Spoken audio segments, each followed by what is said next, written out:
सभी को good morning. सबसे पहले मैं आज दुबी फैमिली की ओर से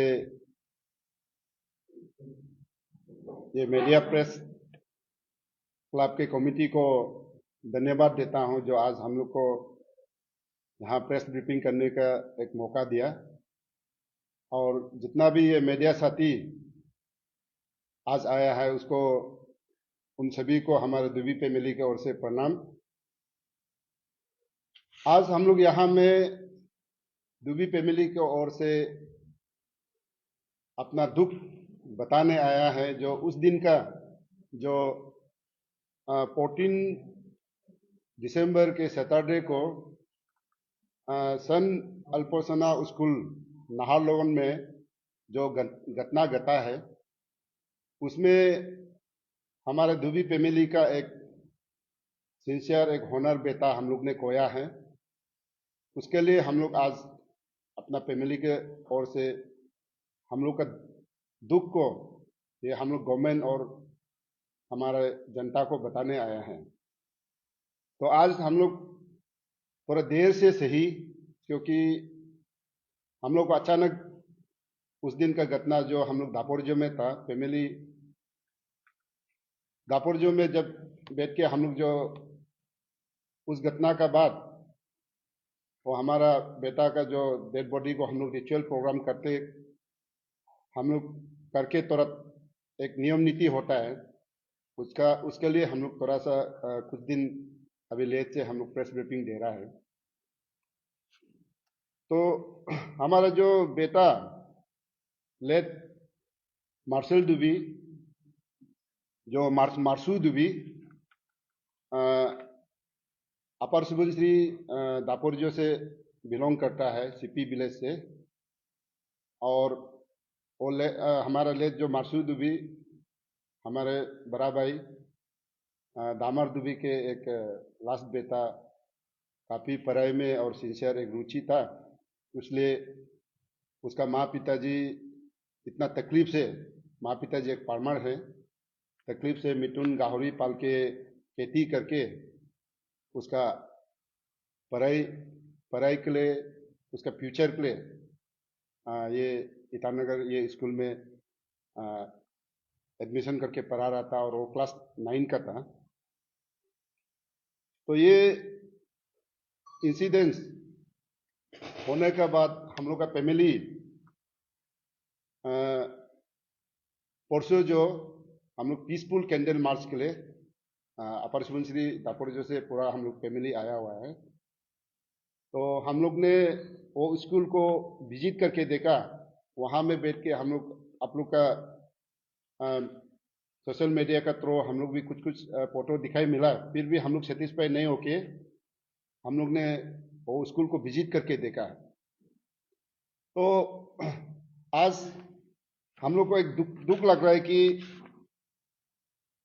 ये स्कूल का जो कैंपस जहाँ में बच्चा लोग खेल कूद करता है, वहाँ में असेंबली होता है, उसी जगह इतना बड़ा जो वाटर टैंक जो बनाया गया है, वो भी विदाउट एक हम लोग एक लेमैन होते हुए भी देख सकते हैं। आप लोग मीडिया पर्सन भी पूरा फोटो आप लोग ले लिया होगा। ये जो ब्रिक्स जो आरसीसी और रोड डाल के जो वाटर टैंक बनाने चाहिए था, लेकिन ईटा जोड़ाई करके जो टैंकी बनाया, उसका भ्रष्ट होने के कारण हमारा अभी बेटा को खोया है।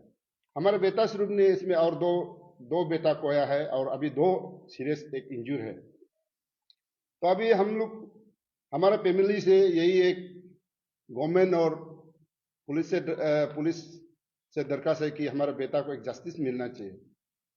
अब स्कूल कैंपस में विदाउट आपका रोड डाल के, आपका आरसीसी दलाई नहीं करके, ऐसे ईटा जोड़ाई करके टैंकी बनाने का एक नियम है कि नहीं, ये एसओपी में आता ही नहीं आता है। इसलिए आज हम लोग फैमिली की तरफ से ये हम लोग अपना दुख को बताने आया है। तो सेकेंड जो हम लोग वहाँ से काफ़ी पेरेंट्स लोग से हम लोग फीडबैक मिला है कि ये जो वाटर टैंक भी कुछ दिन से लीक था, बोला लीक को भी उन लोग स्कूल अथॉरिटी को बताया, फिर भी एक्शन नहीं हुआ। लास्ट में ये टैंकी ब्रास्ट हुआ।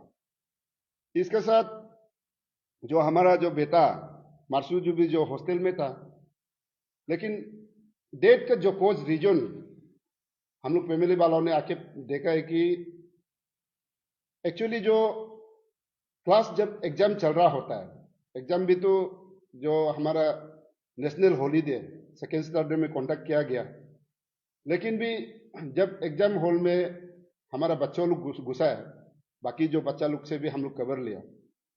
तो एग्जाम जनरली हम लोग जो एग्जाम देते हैं तो एक दिन आगे उसका जो डेस्क बेंच का सीटिंग अरेंजमेंट करना चाहिए था। लेकिन जब बच्चा हॉस्टल से आया, बाकी बच्चा लोग डे स्कॉलर बाहर से आया, जब एग्जाम हॉल में एंट्री हुआ तो डेस्क बेंच का अरेंजमेंट नहीं हुआ। इसका कारण डेस्क बेंच को अरेंजमेंट करेगा बोल के बच्चा को बाहर में बैठो बोल के बाहर जब भेजा है, बच्चा लोग को अपना एक बुक्स लेके वो लेके प्रिपरेशन करके, वो पता नहीं था कि वो ऊपर से टैंकी ब्रास्ट होगा।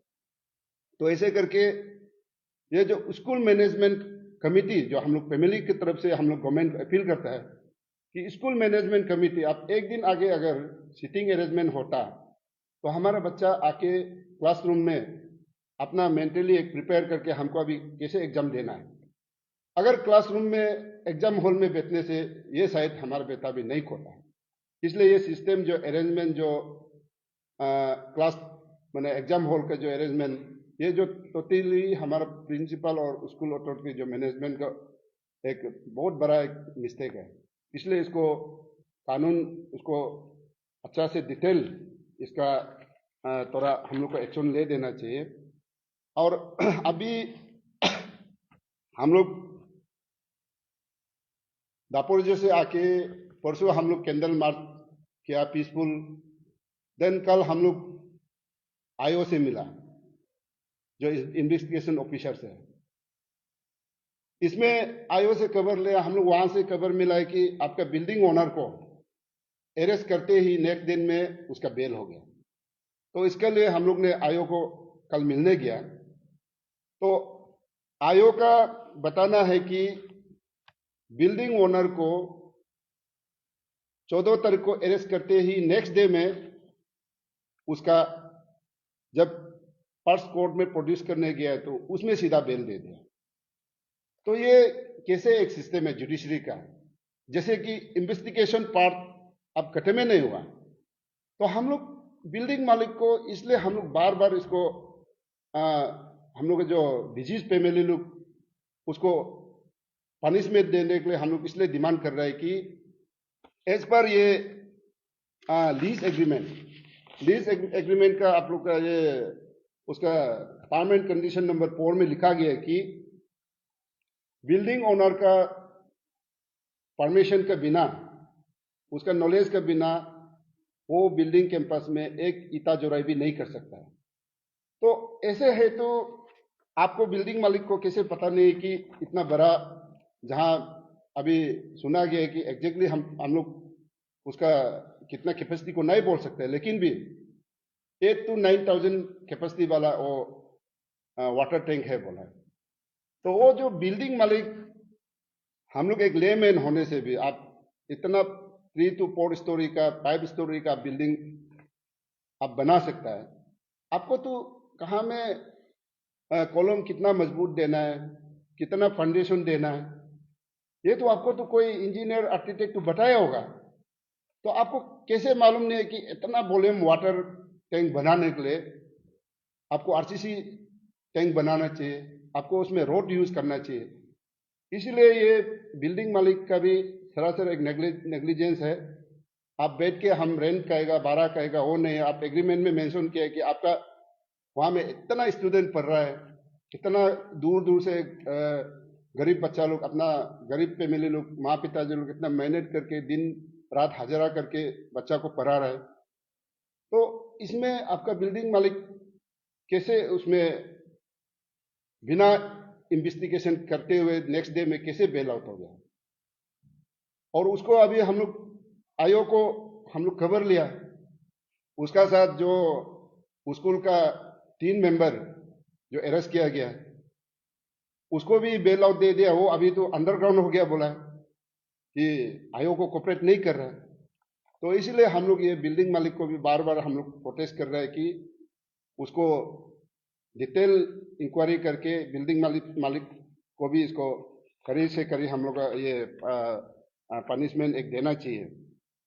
और अभी हम लोग जो फैमिली का एक दुबी फैमिली का एक डिमांड है कि स्कूल कैंपस में हम लोग जाके देखा है, उसको अभी प्योरली जैसे अभी ताला लॉक करके पुलिस का निगरानी में, पुलिस कस्टडी में जो रखा है, उसको जब तक टिल फुल इन्वेस्टिगेशन उसको पुलिस के निगरानी में रखना चाहिए, वो स्कूल को सील करना चाहिए। कहीं वो एविडेंस सबूत छेड़छाड़ ना हो। और आपका जो हम लोग का स्कूल का जो भी स्कूल आप चलाने के लिए एक एसओपी, ये एसओपी भी हम लोग ने कलेक्ट किया है। ये एसओपी अनुसार वो स्कूल रनिंग हो रहा है ना नहीं हो रहा है, और उसका जो सबूत छेड़छाड़ नहीं करने के लिए टिल फुल इन्वेस्टिगेशन के साथ मैंने होने का तक जैसे भी वो पुलिस का निगरानी में एक रखना चाहिए। और अभी हम लोग तो कानून पे भरोसा है, और जैसे जुडिशरी सिस्टम पे भरोसा है, और जैसे भी हम लोग को एक जस्टिस मिलेगा। जो अभी हमारा बेटा जो मार्सू दुबी और इकम बगन और हम लोग का रेई दोल, जो 3 बच्चा जो गुजर गया, उसको एक जस्टिस मिलना चाहिए। और अभी हम लोग का फैमिली तरफ से एक गवर्नमेंट से हम लोग अपील करता है कि हमारा पेमा कंडू गवर्नमेंट और हमारा एजुकेशन डिपार्टमेंट, हमारा एजुकेशन मिनिस्टर एक हाई लेवल एक कमिटी इस केस को बेस करके गठन करना चाहिए, ताकि डिटेल उसमें इन्वेस्टिगेशन हो और एसओपी का अनुसार ये स्कूल चल रहा है नहीं चल रहा है। और ये सिर्फ नहीं है, आप लोग काफी जगह में हम लोग इन फ्यूचर कई वाल से गिर के मर गया, कभी लाइट शॉर्ट सर्किट से बच्चा मर गया। अभी देखिए टैंकी ब्रस्ट होने के कारण सीरियसली 2 बच्चा इंजूर है, हमारा 3 बच्चा का लाइफ गुजर गया। तो ये दोबारा नहीं होने के लिए ये स्कूल को सिर्फ नहीं है, जितना भी हमारा अरुणाचल में जो प्राइवेट स्कूल चल रहा है, छोटा छोटा गली गली में चल रहा है, जहाँ की ये प्रॉपर एक एसओपी के अनुसार जो नहीं चल रहा है, तो इसमें हमारा फ्यूचर बच्चा लोग के लिए एक रिस्क है। इसीलिए गवर्नमेंट ने एक हाई लेवल कमिटी एक गठन करके ये प्रॉपर इन्वेस्टिगेशन हो, और इन फ्यूचर हमारा हम लोग का जैसे हमारा फैमिली जो अभी दुख झेल रहा है, वो दूसरा फैमिली में ना हो। इसी हम लोग का दुख को आज ये प्रेस ब्रीफिंग के द्वारा, आप लोग का मीडिया साथी के द्वारा हम गवर्नमेंट और हमारे जनता को बताना है। और हमारा जितना भी अभी पेरेंट्स जो बच्चा सारा अरुणाचल के कोना कोना में जो प्राइवेट स्कूल में रखा है, जो प्रॉपर स्कूल ठीक ठाक है नहीं कि उसको पूरा देखने से ठीक है और अवेयर होने से ठीक है। और हम लोग को एक जैसे भी हमारा बच्चा जो फैमिली का एक ही बच्चा था जो पढ़ाई लिखाई में एक सिंसियर था, और अभी उनका माँ पिताजी भी यहाँ आके वो कैंडल मार्च में भी पार्टिसिपेट करने नहीं सका है। अभी रो रो के उसका बच्चा का जो डेड बॉडी जहाँ में घर है, उसको हर दिन जाके रो के वो बुरा हाल है। ये दिन दूसरा फैमिली को देखने का मौका नहीं मैंने देना चाहिए। ये सरकार को और हमारे सिस्टम को, हमारे दुबी फैमिली तरफ से अपील है। Thank you.